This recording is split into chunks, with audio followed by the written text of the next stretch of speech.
রাজ্যের সীমান্তবর্তী এলাকাগুলো দিয়ে অব্যাহত রয়েছে বাংলাদেশিদের অনুপ্রবেশ।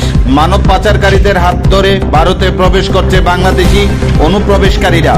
কোয়াডাপা এলাকা থেকে গ্রেপ্তার এক মানব পাচারকারী। মধুপুর থানা পুলিশ মানব পাচারকারীকে গ্রেপ্তার করে বুধবার সকাল 10:30 জানা যায়, গত 10/8/2024 তারিখে দুজন বাংলাদেশি মহিলাকে অবৈধভাবে ভারতে প্রবেশ করার অভিযোগে গ্রেপ্তার করে মধুপুর থানা পুলিশ।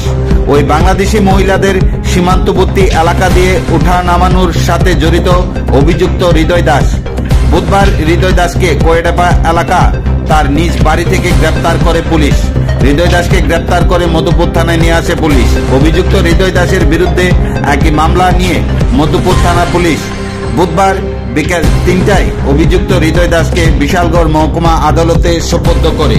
সংবাদ মাধ্যমে এই নিয়ে বিস্তারিত জানান মধুপুর থানার পুলিশ আধিকারিক।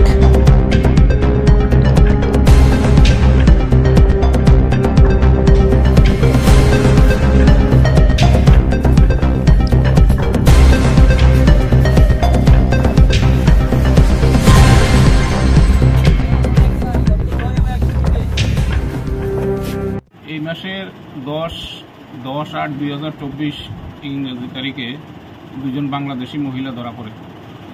ওদেরকে বাংলাদেশে থেকে উঠানো নামানোর ব্যাপারে হৃদয় দাস পানু প্রত্যক্ষভাবে জড়িত ছিল। আজকে কেস হওয়ার পর থেকে সে পলাতক আছে। তাকে আমরা দীর্ঘদিন ধরে খুঁজছি। সে হ্যাবিচুয়াল অফেন্ডার হিসাবে পরিচিত, বর্ডার স্কাউটস হিসাবে। আজকে আমরা একটা সিক্রেট ইনফরমেশনের মাধ্যমে তাদের বাড়ি রেড করে তাকে পাই এবং এই কেসে আমরা তাকে অ্যারেস্ট করি, আমরা কোর্টে প্রেরণ করছি। তার বাড়ি কোয়াডাপা near water tank, ward number 2। Case number কত ছিল? কেস নাম্বার হলো 2024 মধুপুর কেস নাম্বার 2024-18।